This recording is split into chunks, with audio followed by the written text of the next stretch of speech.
Welcome back, everybody. I'm back today with those updates on the EIDL, the grants, and the loans. We have some important information coming out of Congress related to the EIDL grants and loans.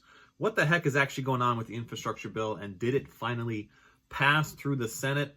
And we're going to discuss a new review procedure for the loan process if you're stuck in that tax backlog. So share this video with everybody you know inside the EIDL program, whether they're in the grant program or the loan program.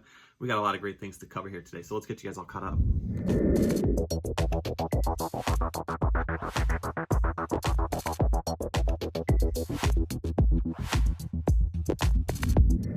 Welcome back, everybody. I'm back with that lineup on the EIDL, the grants, and the loans. We're going to talk about what is going on in Congress with the infrastructure bill and how it relates to EIDL grants. And of course, we're going to go through that new review procedure if you are stuck in the tax backlog. By the way, if you guys are meeting me for the first time, my name is Edward Bilder. I'm a financial educator and I teach you the secrets of passive income. That means you go to bed at night and you wake up the next morning with piles of cash just sitting over here in your bank account and you're wondering how the heck that happened. It's because you followed things like my crash course or followed me here on YouTube. You can check out my crash course found in the description on AirBNB. First, I want to start out with a reminder that the SBA did publish some new rules. Finally have a very comprehensive Q&A section, and they did announce the 570 as the minimum credit score, and that you have to be in business on January 31st of 2020 to be eligible for the loans. Now, that doesn't mean that you had to have all of your good standing in with the state. It just means that you need to have some type of substantiation that demonstrates that you were in research and development through a startup. Maybe you started paying some legal fees at this point in time, but that your business was set to be open January 31st of 2021. You didn't have the doors open yet, but you're in the process of getting there, all right? Okay, let's shift over and talk about the infrastructure bill. And everybody has to ask, how does this really relate to EIDL, the grants and the loans? Well, it's been announced inside the new infrastructure bill that $32 billion will be robbed from the EIDL program, specifically related to the grants. Now, Congress is a bit hard to follow because if you check the headlines, it says the bill has passed. And many of you are asking here on the channel, what does that exactly mean for the grants? Does that mean they've gone away at this point? Well, what really happened is it passed through the filibuster and it still has to go through a final review. That could possibly be this week, as early as today or possibly tomorrow. Now, it does still have to go and pass through the House and then get signed by the president. And Nancy Pelosi has already announced that she will not put this up to vote in the House until part 2 of the infrastructure bill comes through. And this is a $3.5 trillion package that's to be coupled with the $1 trillion package set aside for roads.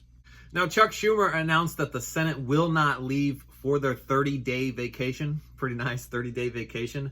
I believe they were scheduled to leave today to go on this 30-day vacation, but he will hold them in session until they finish part 1 and finish part 2 to have it prepared and set off to the House, so Nancy Pelosi could push both of these bills through together. Now, one interesting thing to announce is that part 2 has yet to be written.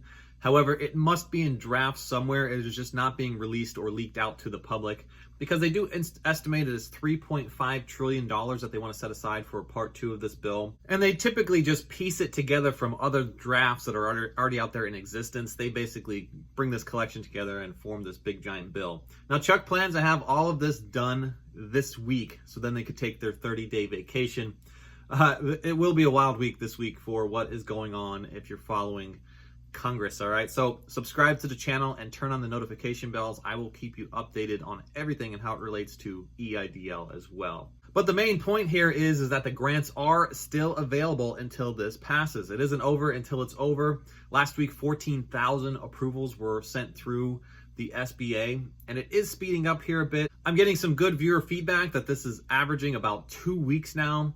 Feedback telling me that some applicants applied end of July and were approved as early as last week, so approximately 2 weeks had passed. So there is definitely speed coming with this, and probably related to the fact that loan officers are now on that 16 review quota per day. This leads us to the new review procedure that I'm getting feedback from many of the viewers. Remember, if you're finding yourself experiencing something different that hasn't been announced before on any of these channels, leave a message in the comments or message me over on my Instagram. I extract all this information, sort it out into buckets so that I could provide feedback to all the viewers so that they can have the assistance that they need to get these things done, all right? Now, this new procedure is very dependent on who the underwriter is. Remember, if you're following the channel, I announced the new process where it starts with you, goes to a loan officer, and then it reaches an underwriter, and there's some back and forth requests for documentation. You cannot speak directly to the underwriter because it has to be a completely unbiased decision by that underwriter. They don't want to have too much emotion mixed in if you're, announcing how much you're struggling. They just want to base it on the facts. Are you approved? Are you not approved? Do you qualify or do you not qualify, right? So business owners are being requested from the underwriters. They basically tell the loan officers, hey, go to the business owner and ask them to get their accountants to submit 2018 and 2019 bank statements with the e-file receipt for the tax filing if you are stuck in the backlog, and to provide some type of substantiation that demonstrates how those bank statements relate to what you filed for your taxes, okay? Now, again, I'm saying this is very dependent on who the underwriter is, because if you recall, these 1,300 loan officers that are out there and underwriters that are out there are broken up into smaller teams of, say, 8 to 12, and they all do something a little bit different than the other. But since we're seeing that speed is definitely something in our favor, they are now finding workarounds to get this process approved if you are stuck in that tax backlog, okay?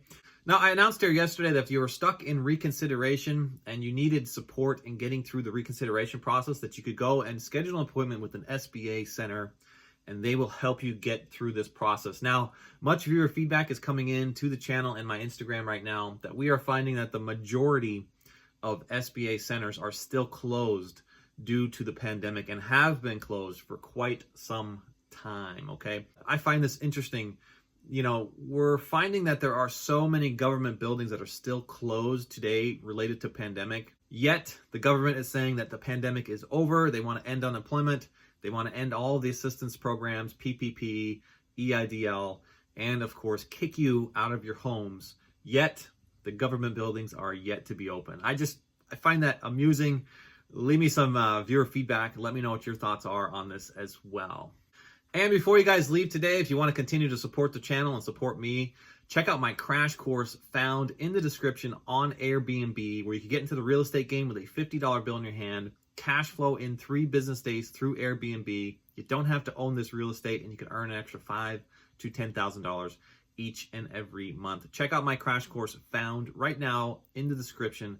And guys, if you'd like to learn how you could partner with me in my current B&Bs, find me on Instagram or leave a comment down below. I hold Zoom calls Tuesdays, Wednesdays, and Thursdays at 7 p.m. Eastern Standard Time and 8 p.m. Eastern Standard Time. Get yourselves a part of that list. Last, before you leave, grab your free stuff in the free stuff section through Webull, BlockFi, M1 Finance, and Robinhood. You can get free stocks, free crypto, and free sign-on bonuses. Only takes a minute to do, and these platforms are great in giving you free money consecutively month over month. You could follow a 30-day challenge that my brother took at the end of this video, where he is now receiving around $3,300 each and every month using these 4 platforms and getting other affiliate marketing through his Facebook. Check out that video right at the end of this video. That's going to do it for today, folks. I wish you all the best, and I'll catch you all on the next one. Bye for now.